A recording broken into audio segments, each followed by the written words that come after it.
Okay, hello everyone. I just want to show you how my WhatsApp lessons look like. I mean, I've been doing a lot of the preaching, and I think it's time for me to show you some practical ideas of how I manage those students during a WhatsApp virtual class. Um for this particular class terminal, say we have classes on Saturdays and Sundays at 7 p.m. They choose their time because they are busy during the day, and um I'm okay with that. So the lesson for today starts here, and I they are 11 of them, but it's practically not possible to have all 11 all the time or online at the same time. So I'll always work with those that are available. This is a warm up activity, maybe to make them more, to make them try to be focused whenever I'm going to post the image. So I just give them that little warm up activity for a start.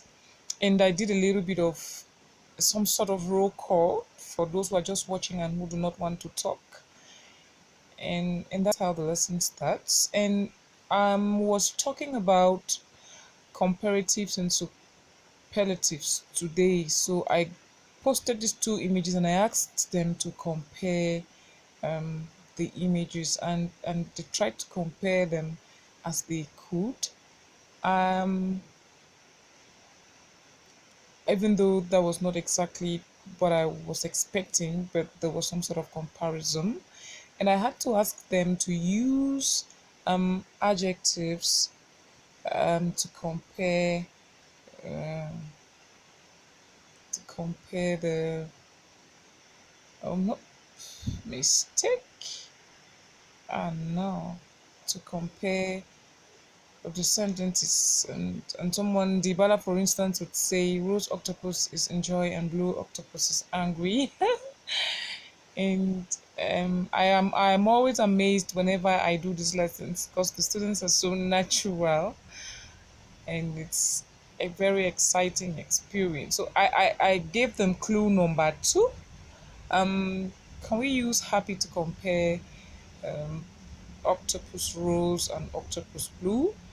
And they tried. And of course, at one point I had to give a sample sentence. Rose octopus is happier than blue octopus, and it gave them a clue because they realized they could do it that way too. And and I asked them, now can you compare the boy and the girl using my form of the adjectives?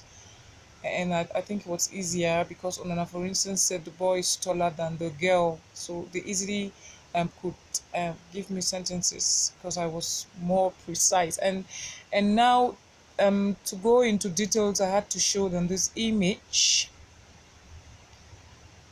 um, they had to read it for 5 to 10 minutes, and we had to discuss. Our first activity was for them to give me the adjectives that I found in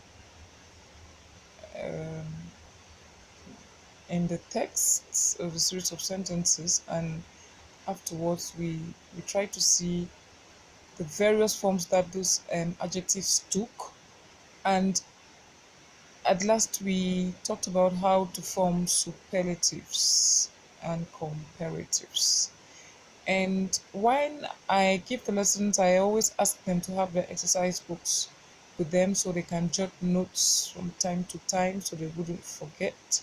And this is a table that is studying um, short adjectives, their comparatives and superlatives, and of course, irregular adjectives. And there's a note that follows that they had to jot down.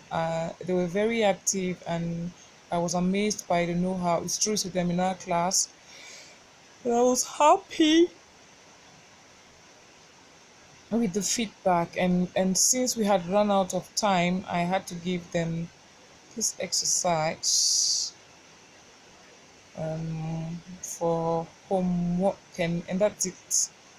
We are going to correct it next Saturday because since we've got just 2 hours per week in school, I want to use those hours for important activities like writing because they are not much in this particular class. So I can read their writings individually and correct them. So I'll be doing writing in class and I'll be doing vocabulary, writing and reading in class, and I'll be doing grammar and vocabulary lessons on WhatsApp. So after the class, they had to interact a bit.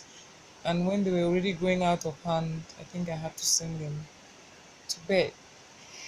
And that's it for very interesting WhatsApp classes.